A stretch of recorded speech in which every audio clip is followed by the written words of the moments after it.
Romania is and has been a very close partner and a very valued ally, and we are working more closely together than ever to meet some of the most important challenges of our time.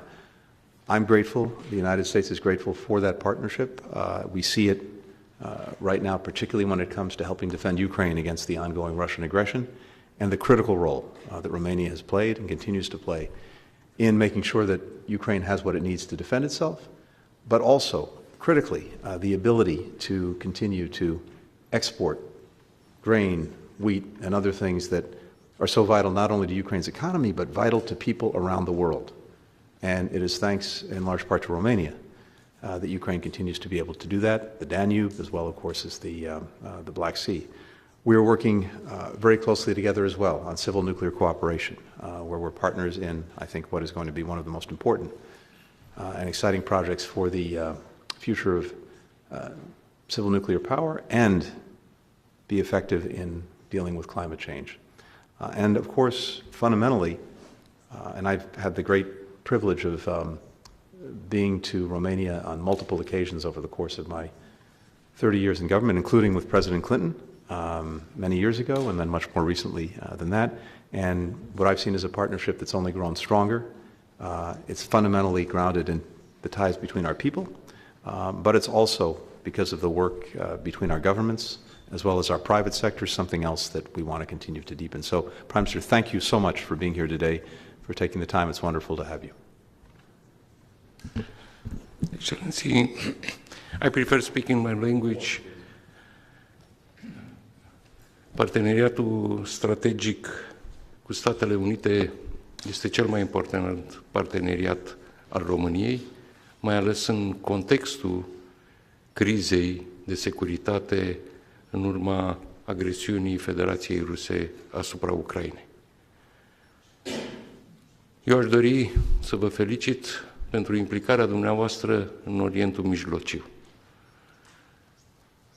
Categoric, pentru toată diplomația și pentru toată lumea nu a trecut neobservată și aș dori să vă mulțumesc în numele României și a românilor pentru ajutorul acordat pentru a putea recupera românii din fâșia Gaza.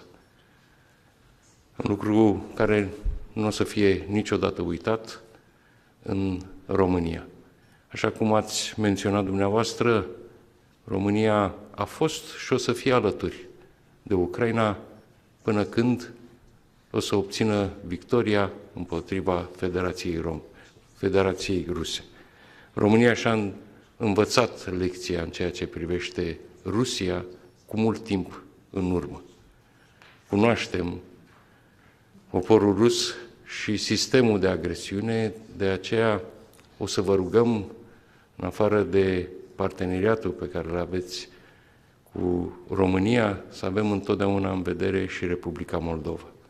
Este cea mai vulnerabilă țară în acest moment din Europa, după Ucraina, unde există un conflict armat, iar în Republica Moldova există un conflict și un război hibrid asupra președintei Maia Sandu și asupra unui guvern democratic. Vă mulțumesc încă o dată pentru onoarea pe care mi-ați făcut-o atât mie cât și colegilor mei de a fi astăzi aici. Thank you.